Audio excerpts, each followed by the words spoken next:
Hello ladies and gentlemen, Tom here from Electric Games and welcome to a video on FIFA 22. And within this video we are going to be discussing why we think FIFA 22 will redefine the franchise to date. Football is coming home! Okay, maybe it didn't. It didn't quite come home in the way English fans thought it would, but it is coming home in some way. And it does so on the 1st of October, the day that marks the release of FIFA 22. Exciting as the new release is, I'm a little crestfallen and I have to say goodbye to my Ultimate Team. So long fellas, nice knowing you. Just one of those things I'm trying not to think about. As the new season approaches, Ben Whitey is now securing the back four at Arsenal. Varane and Sancho have joined Manchester United, and Daka is set to overtake Jamie Vardy as the attacking flair of Leicester. Manchester City are about to spend $260 million on England duo Jack Grealish and Harry Kane. It will be a very interesting season in the Premier League. FIFA 22 cannot come soon enough.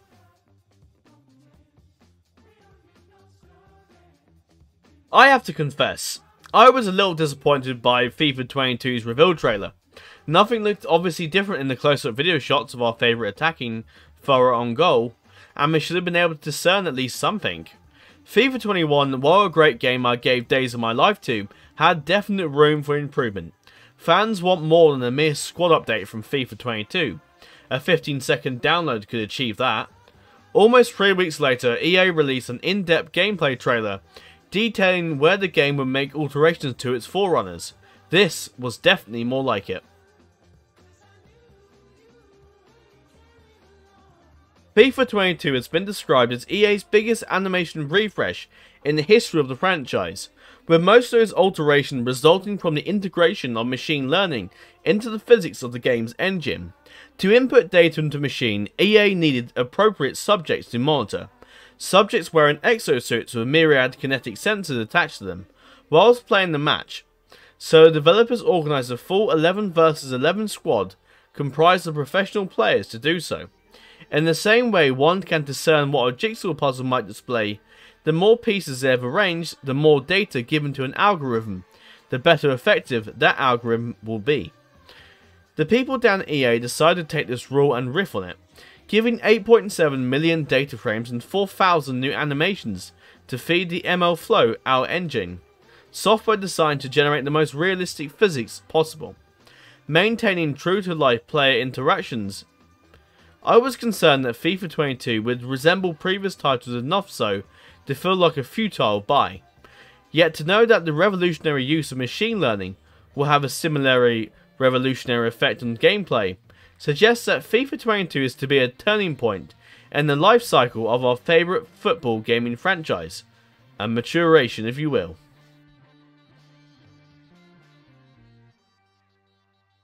Problem is, what would be the point of machine learning if it applied only to players on the ball? How about the other 21 players? Could the ML Flow engine be applied to players who we, at any given moment, don't have control over? If we are jockeying Riyad Mahrez with Luke Shaw, how do we know what Harry Maguire and Raphael Varane are doing in the middle? This was where I felt FIFA 21 fell short. My defenders didn't see or track the runs I saw from the view in the stands. So when the pacey striker got on the end of the ball, they left John Stones and myself looking very stupid indeed. FIFA 22, however, integrates machine learning into the intelligence of players controlled by the AI, meaning that players all over the pitch are quicker to perceive, better tailored to read the game and act accordingly. EA have gone as far to suggest that players, notably attackers, are up to 6 times more effective in their off-the-ball movement compared to previous games. If true, how can we even compare FIFA 22 to prior titles?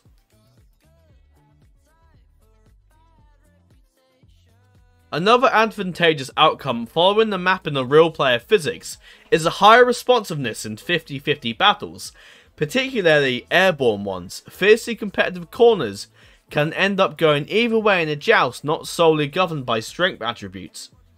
And this time around your defender won't uncontrollably sky a header. Corners will have cleaner outcomes as more commonly seen in real matches, yet another plus lies in the upgraded agility and control seen in attacking players. Taking it down like fodden as EA put it, a general improvement in the sway players have over the ball, which, when partnered with the new explosive sprint system, can lead to a vastly diversified method of attack. I found FIFA 21 repetitive in this way, a broken record if you will, using the same short pass, through ball, 1-2 driven cross, and finesse or special finish in order to go 1-0 up in the 3rd minute. It sounds as though FIFA 22 will break the mould in this regard, which is not to say that FIFA 22 will cause a dearth of goals, only that the process for creating said goals will be assorted, a step closer to indefatigable.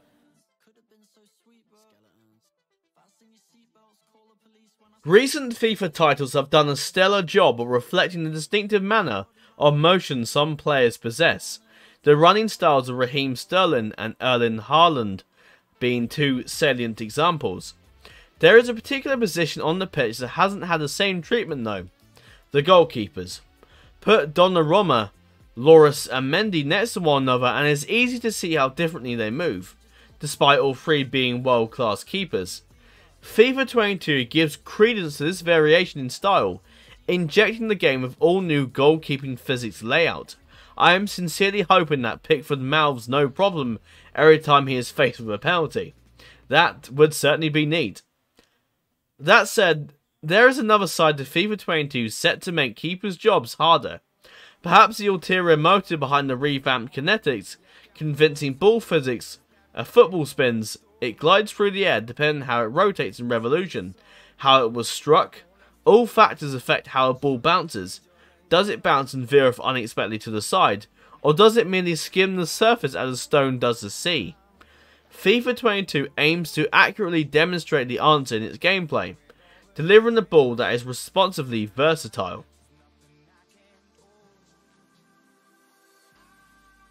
To the delight of some of the more critical fans, the Commentator Team has had a reshuffle, now comprised of Derek Ray, Stuart Robson and the first female commentator in FIFA history, ex-Arsenal and England right back, Alex Scott, going hand in hand with a novel range of theatrical stadium displays known as Dynamic Game Day Atmosphere. The range in pundits gives an auditory and visual presence that accurately captures the bustling milieu of a football stadium. Think pre-game light shows, a dramatic goal celebrations, and impassioned commentators.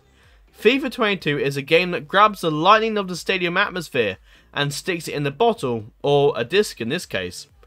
Electric Games have learned since the release of this article that the player career mode specifically has been rewarded with a collection of post-game cinematics reflecting the events of the game, further serving to enhance a cooperative relationship between game and gamer, responding to our input with tailored output.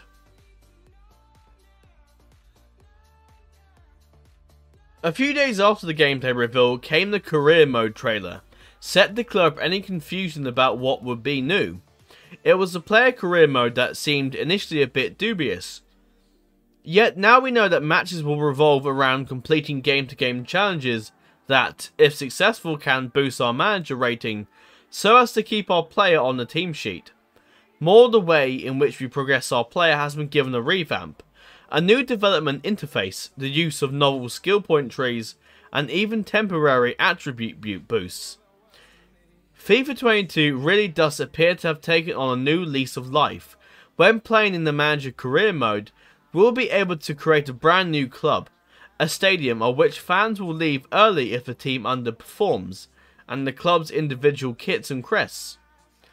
FIFA 22 aims to, in the style of the time, allow users further abilities to personalize the subtleties of their careers, a feature I am tremendously excited for. Okay, we know subconsciously if we are playing at Town Park or Anfield, but often we don't pay attention to the stadium we are nestled in. Yet, we can appreciate our surroundings if we are responsible for designing them.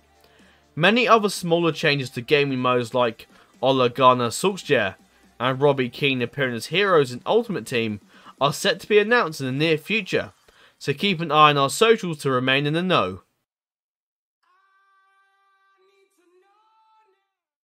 FIFA 22 looks to be a turn in the road, a shift in the tracks if you will, a game that acknowledges the virtues of the games that came before it. but a game that looks to shake up the mix a bit. FIFA fans have long been stating they desire differences year on year, which is not to say gaming modes can't return as VOLTA Football did, and EA look as they are going to reply to fans' wishes by giving them a good deal of what they want. Time will tell, but in the meantime you can pre-order the FIFA 22 games here at Electric Games in the link in the description. Thank you all very much for watching this video on FIFA 22. I do hope you all very much enjoyed this video, and if you would like more of what we have to offer, make sure to subscribe and hit that bell button to keep notified as to when we upload a new video. Also, feel free to like the video and leave a comment with any suggestions or creative feedback that you may have for us. Anyway, that is all for now, so I hope you have a fantastic week, and I will see you all in next week's video. Farewell.